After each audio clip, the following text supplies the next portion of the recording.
All right, kids. It's about 4:30 p.m. West Coast time on Sunday. I just spent 2 hours watching an absolute potato fest. Um, it was a dog shit burrito. It was like a big, giant, steaming plate of turd-filled ravioli, otherwise known as Donald Trump's rally at Madison Square Garden. I got to watch Tulsi Gabbard's speech. I got to watch RFK Jr. Talk about how like 77% of American men have chronic diseases. I don't have any of those. Then we got to watch Tucker Carlson. Sadly, he did not get all porny talking about spanking 15-year-old girls who've been naughty. Then we got Hulk Hogan. Wow. Hulk Hogan came out in a feather boa and a bandana on his head and wraparound shades. And he was doing his little poses and all of that shit. And Hulk Hogan was just sad. Watching Hulk Hogan was just sad. He was dancing. It was very low energy. He looked like an old man. And then for some fucking reason, we had Dr. Phil, who came out and said because you can't endorse conservatives in Hollywood, that he's going to be bullied and he's going to pay a price for talking to this crowd by tomorrow because Hollywood will turn on him. But then he was like, if you support Trump, you get bullied and they take your job. And then I think he said something that was very revealing. He said to the crowd, I don't need a job because I have you. It's always about the grift. Absolutely. Then he said we need to unify this country. You have a right to vote for whoever you want to vote for without being bullied, which is bullshit. Because if you vote for a rapist, if you vote for a convicted felon, if you vote for a racist, if you vote for a misogynist, a bigot, a homophobe, a transphobe, if you vote for someone who thinks the disabled should be just led off into the woods so they can die, then you own those things. And if you are those things, you are those things if you vote for Donald Trump. And you don't have the right to be those things without experiencing some kind of social clapback for that stuff. I will never, ever, ever unify with these people. Then we got J.D. Vance. J.D. Vance came out to a chant of Tampon Tim, proving again that Donald Trump supporters are absolutely fucking terrified of tampons. His entire speech was that Kamala Harris is dumb. He said her slogan should be nothing comes to mind. So playing right into the racist, misogynoir stereotype that black women are stupid, when actually they're one of the most highly educated demographics in the United States today. Then, at about an hour in, we were treated to Eric Trump Jr. and his lovely wife, Laura, who now runs the RNC and funnels off all of the RNC's money and gives it to Donald Trump. Eric Trump Jr. also said something that I think was very true. He said, this isn't about politics. And it's not. This election is not about Donald Trump and Kamala Harris. It's about us, the voters.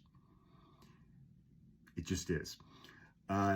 Then his very talented singing wife came to the microphone and reminded everyone that at one point in time in Manhattan, Donald Trump rebuilt an ice rink, that he had taken the greatest mugshot in the history of the world. That led into Mr. Booger Sugar himself, Donald Trump Jr., who came out while the PA played Ted Nugent's song Stranglehold. Apparently Wang Dang Sweet Poontang was taken. He keeps saying something that I don't understand at all. It's like you're the third monkey in line for Noah's Ark. I don't have any idea what that means. He has said that several times. I don't know. Then we got Dana White, who runs the UFC. He came out to AC/DC's Thunderstruck, ridiculed Kamala Harris for using the words hope and change, and said, "Does that sound familiar?" Which I think was his way of saying, do you remember what happened the last time we elected a black person? Yeah. Then we had Howard Lutnick come out. He is the CEO of an investment firm called Fitzgerald Cantor. For those of you that don't know, on 9/11, Fitzgerald Cantor occupied 5 floors of the World Trade Center, floors 101 through 105. 658 employees of Fitzgerald Cantor were killed on 9/11 because they were above where the plane hit that particular building.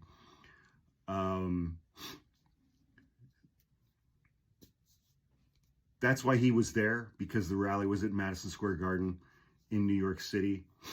I think it's fucking disgusting to politicize the deaths of those 658 Americans. But, you know, what do I know? And then he was like, I want to bring out the business genius with whom I've formed the Department of Government Efficiency, whatever the hell that is. Speaking, of course, of Elon Musk. Yeah, Elon Musk was not jumping around on stage today. He was not skipping like a dipshit. You can find that merch now in our merch store at hawkmerchstore.com. Outstanding. He talked a lot about early voting. Yeah, mail-in ballots. Then he introduced Melania Trump, who came out to Guns N' Roses' Paradise City, where the grass is green and the girls have had a literal fuck ton of plastic surgery.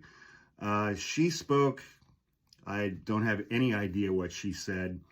And then about 4:15, Donald Trump came out on stage to Proud to be an American and started lying right off the bat. He said that Kamala Harris has already cost 50,000 manufacturing jobs this year. That's a lie. He pointed to some women from North Carolina who today was their 249th Trump rally. But it's definitely not a cult. I made it about 10 or 15 minutes into Fat Nixon's speech before I was like, that's enough. I'm going to throw up. And so that's my recap of Donald Trump's recreation of the 1939 rally at Madison Square Garden that was the Nazi party. Yeah. All right. I hope everybody enjoys the rest of your Sunday. Have a great week. Tomorrow's Monday. And what do we say on Sundays? That's right. We say fuck Monday. Have a great night.